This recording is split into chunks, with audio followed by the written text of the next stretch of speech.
अब जरा बढ़ते हैं आगे, आपको तालीम के हवाले से भी खबर बताते हैं। कोविड-19 है जिसका जिक्र थोड़ी देर पहले भी हो रहा था और अब डिटेल में आपको बताएंगे कि जम्मू कश्मीर की सूरत हाल क्या कुछ है। लेकिन आलमी इदारे कई रिपोर्ट सामने आई है और आलमी इदारा यूनिसेफ की एक रिपोर्ट सामने आई है और यूनिसेफ का मानना है कि पिछले 2 साल के दौरान सबसे ज्यादा नुकसान अगर किसी शोबे को हुआ है वो शोबा तालीम है। और तालीम के अंदर जो सबसे ज्यादा मारे गए हैं वो तलबा है जो अभी अपनी तालीम शुरू कर रहे हैं, यानी 0 से 12 के बीच में जो लोग हैं, यानी 0 क्लास से लेकर प्री नर्सरी से लेकर 8वीं 9वीं और 10वीं जमात तक के जो बच्चे हैं वो सबसे ज्यादा वर्स्ट हिट हुए हैं इस पेंडेमिक की वजह से।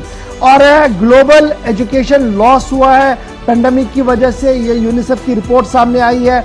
और भारत के हवाले से इस रिपोर्ट का मानना है कि 80% जो 14 साल से 18 साल तक के बच्चे हैं उनको सबसे ज्यादा लॉस हुआ है जी स्कूल बंद होने की वजह से।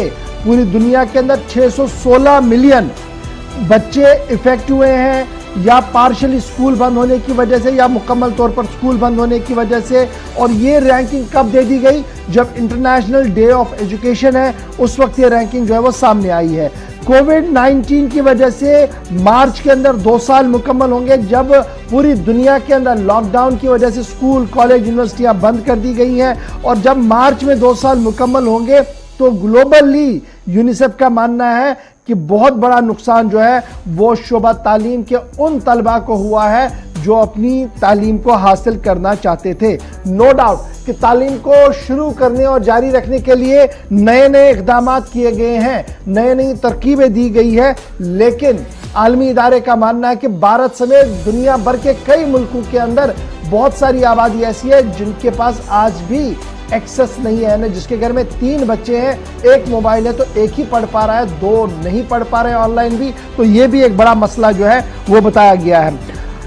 मिडिल इनकम कंट्रीज के अंदर, यानी मिडिल इनकम के जो मुल्क है वहां पर लॉस हुआ है जी 70%।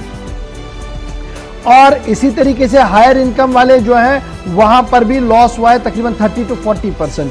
और सबसे ज्यादा नुकसान जो तालीम का हुआ है, तलबा का हुआ है, वो ब्राजील के अंदर हुआ है, ब्राजील रियासत के अंदर हुआ है जहां पर बच्चे लगातार तालीम से अब महरूम हो रहे हैं इतनी बड़ी फैसिलिटी होने के बावजूद भी।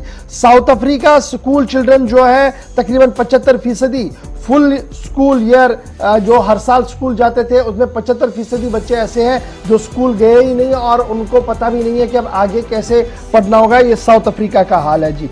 भारत के अंदर यह कहा जा रहा है कि 14 से 18 साल जो रिपोर्टिंग लर्निंग है वो कम हो गई है इस साल की उम्र में, यानी 14 से 18 साल के जो बच्चे इनमें रिपोर्टिंग और लर्निंग का जो मवाद है वो खत्म हो रहा है। और इससे नीचे वाले बच्चे जो है उनको स्कूल मैनर्स और दीगर चीजों का पता ही नहीं है क्योंकि ऑनलाइन सब कुछ चल रहा है। तो यहां पर यह बात कही गई है 370 मिलियन बच्चे ऐसे ग्लोबली बताए गए हैं जो मिड डे मील्स दिया जाता था, दुनिया भर के अंदर जो फूड और न्यूट्रिशन दिया जाता था, 370 मिलियन बच्चे ऐसे हैं जिनको वो मिला ही नहीं है पेंडेमिक की वजह से। तो ये पेंडेमिक का एक हाल है कि तालीम के शोबे में हम सबसे पीछे जा रहे हैं। अगर आहिस्ता आहिस्ता करके कोशिश ज़रूर की गई है मुख्तलिफ रियासतों की तरफ से, मुख्तलिफ मुल्कों की तरफ से कि तालीम को बहाल किया जाए, लेकिन हर बार कोई ना कोई नई परेशानी सामने आती है। बात कोविड की हो रही थी, कोविड की वजह से जो रिपोर्ट सामने आ रही थी यूनिसेफ की वो हमने आपके सामने रख दी। लेकिन अब